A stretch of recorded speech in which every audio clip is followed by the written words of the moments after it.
Hi everyone, John here from LookSmart Home Inspections in New Jersey, and I perform very thorough, comprehensive home inspections throughout the state of New Jersey. So today I have another defects video. So here are some of the problems that we found while doing home inspections over the last couple weeks. These are not obviously all the problems, just some of the more interesting ones. So hopefully learning about some of these problems will give you guys an idea of what to look for in homes that you're thinking about buying, or maybe even homes that you're living in now, owning, or renting. So let's take a look and see what we have. So on top of this built-up roof, and the roof is going to direct that water right into the house, right here, okay? There is a scupper, which is very small, that can easily be obstructed with snow, ice, and leaves, debris, and then we can have water backing up over here, entering into the home. So this may be the dumbest roof I've ever seen, a design. I mean, why not do it the opposite way and slope the roof away from the home? But here we have all our water going towards the house in one single scupper. And over here we have this slope also directing water to that one single scupper. This is called a built-up roof. We don't see it too much in New Jersey.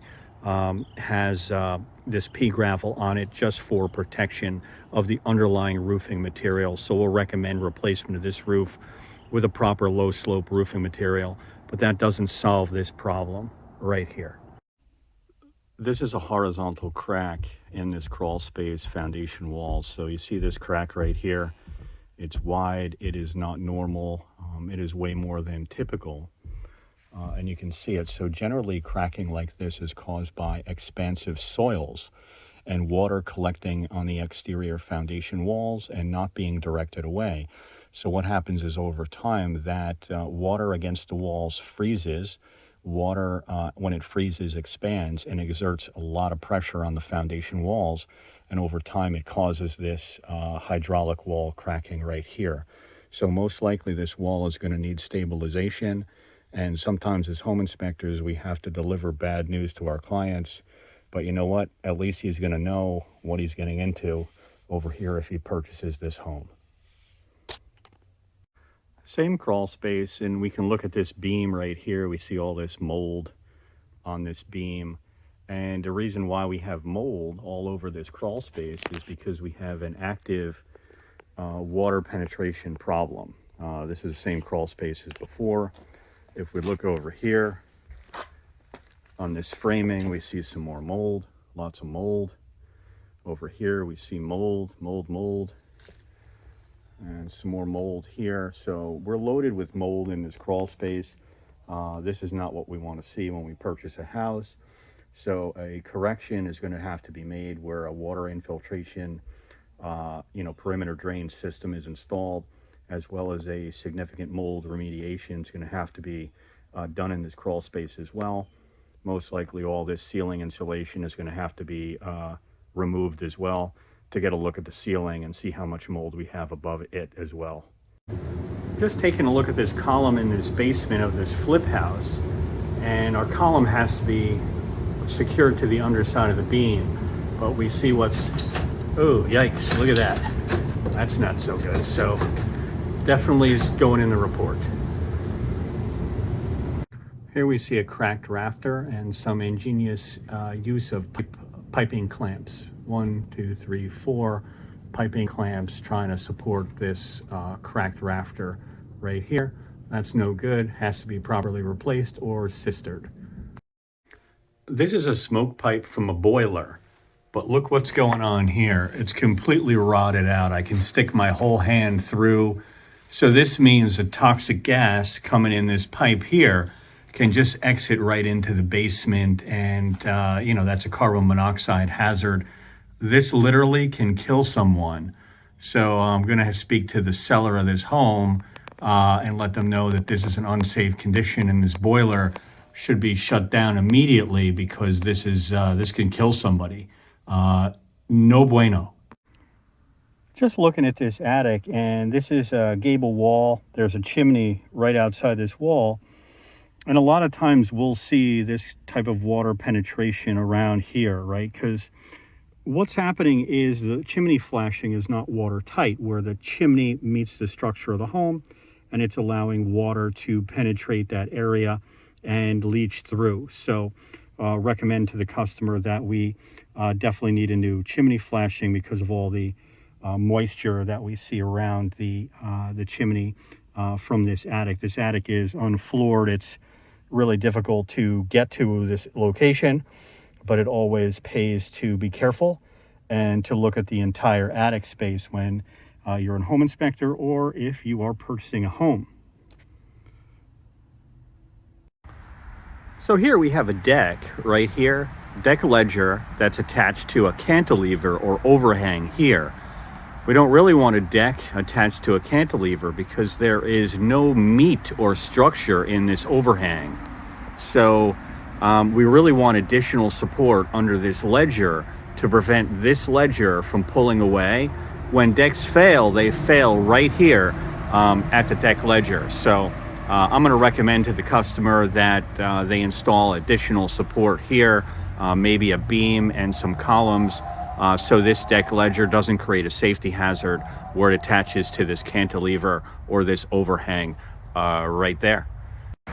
This is why I try to walk roofs. So the seller tells my customer that this roof is like 8 years old. 8 years old. Look at all the roofing tar right here. Look at all this patching right here. Patching, patching, patching, patching, patching. So, you know, this is a problem.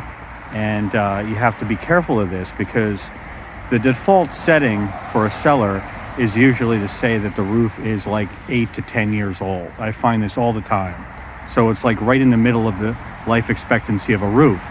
But sometimes we find roofs like this that are way past that. And this roof is going to need some major work or even possibly a replacement. What we're looking at here is dryer lint on this crawl space wall. All this is dryer lint. We have a flexible dryer vent pipe right here. This is not going to be efficient. The run is super long. Look at how long that run is. It exits the back of the house. So we have probably a 35 foot run here. And so we're going to recommend to the customer put on a dryer vent booster fan just for safety to properly vent this dryer to the outside. We shouldn't have all this lint coming into the crawl space. This means that we have leakage of the dryer vent. We have all this moisture coming in here. It's going to also create conditions that are conducive to mold growth as well. And we don't want all this moisture and lint, which is a fire hazard, going into the crawl space. Just entered this crawl space and we see here that we have a lot of efflorescence on the foundation walls. We have active water entry into the crawl space. There's actually a puddle right here and it actually hasn't rained in a bunch of days. So we have mud all over the place. So this is not what you want to see when you're buying a house, when you stick your head in a crawl space. So look for this type of thing. We have a lot of water here. This is going to create mold growth. This is going to saturate our insulation. You can see it hanging down over here. So this is going to have to be corrected for sure. If we look over here, there is a sump pump, but this sump pump is just for groundwater only. And what we have here is a problem of water penetration through the foundation walls. So we don't have a drain system that is going to direct this water to the sump pump at all. So significant corrections are going to be needed in this crawl space. We see here that our two air conditioning condensation pipes are discharging below the floor slab of the basement. This is an inexpensive way to do that. It will work. I just don't like this because you put all this moisture from the two air conditionings below the house, below the floor. I'm going to recommend that the customer install a condensation pump and pump this to the outside or pump this to a standpipe or another approved location. I just don't like this. I see this a lot and I do call it out. I think it should be repaired and better configured. This home that we're looking at today doesn't have any gutter systems installed, so all the water that's going to come off of this roof is going to end up close to the exterior foundation walls of this home. And water is our enemy of houses. We want to make sure that we control that water that collects around the exterior of the house, and one way to do that is to have a gutter system installed. So water from the roof enters the gutter system, and then there would be a downspout at the left and the right side, and that gutter and that downspout would direct that water away, like, you know, maybe 7 to 10 feet away from the exterior foundation walls of this home, so we don't have any water collecting close to the exterior here. So when we go inside, we're going to be looking for any kind of water seepage or any kind of penetration that is occurring here. But I'm definitely going to recommend to the client that they install a gutter system. I always like to see a gutter system on a home. They're not required, but they are an awfully good idea. I'm just taking a look at this air handler unit right here, and we can see that this is an unfloored attic, so there's nowhere to step safely. There should be a work platform in front of this unit so a work person, a technician, can properly service or do repairs or replace this unit. So we're going to recommend that a safe work platform be installed right here so that the unit can be safely serviced and that somebody doesn't potentially injure themselves working on this unit. I'm under this deck and we have one lag bolt right here, and then we have a bay just nailed, just nailed. So we have one lag bolt securing this deck, and then we have nails which are improper because nails can actually pull away from the structure. So although there's no major issue with pulling away just yet, this is still a defect because where a deck attaches to the home is the vulnerable point. This is where decks fail. So we want to tell the customer about this and make sure that we properly secure the deck ledger to the house with lag bolts. And I really like to see a lag bolt in each of these bays right here. When we look at an electric meter, we want to make sure that this seal up here is properly in place. This one is shrunken and we have a big gap here where water can enter. So water can actually enter the top of our meter pan, go down and enter the electrical panel box, which is just beyond the electric meter located in the garage. So if you see something like this at your house, you really want to chip this seal out and put some new putty in here just to prevent water from getting inside here and causing damage and possibly electric shock hazards, because the last thing we want inside the electric meter or your panel box is water. If I can, I always try to pull away the insulation around the skylight in the attic, because even if the skylight looks good from downstairs, doesn't mean we don't have leakage. You see all these marks here. These are water stains here and over here as well. The roof is like 20 years old. The skylight has a life expectancy of 10 to 15 years. So I'm going to recommend replacement of the skylight when the client replaces the roof, just to be safe. The last thing you want is having an old skylight with a newer roof. When we have a basement window well like this, and what a window well does is it helps create the ability to slope soil away from the windows so the soil doesn't actually encroach on the basement window. But what I like to do is tell my client it's beneficial to have those plastic covers installed on the window well, and that kind of prevents water from getting inside here and collecting. I also recommend that the client install 4 to 6 inches of gravel inside this well, remove some dirt, install 4 to 6 inches of gravel just to help for drainage for any water that does enter once that cover is installed. These areas are vulnerable to water penetration. That's why we always recommend those covers. And we definitely take a look inside the basement, just beyond these windows, to make sure that we don't have any water seepage problems here. So simple fix, make sure your window wells get covered.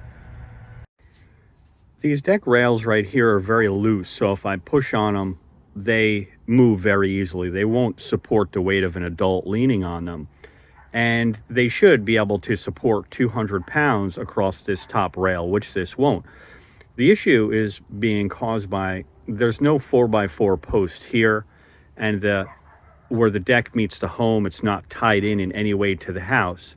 So we should have 4x4 posts to split the span here. That'll just give it more support. And also we want these posts, 4x4 posts in the corners, and that helps certainly give it more support. So we'll write this up just for safety reasons. At the back of this house, we have some wood earth contact in the back of this house. And you can see here, this is some termite damage that we have here. And the house should definitely be treated for termites.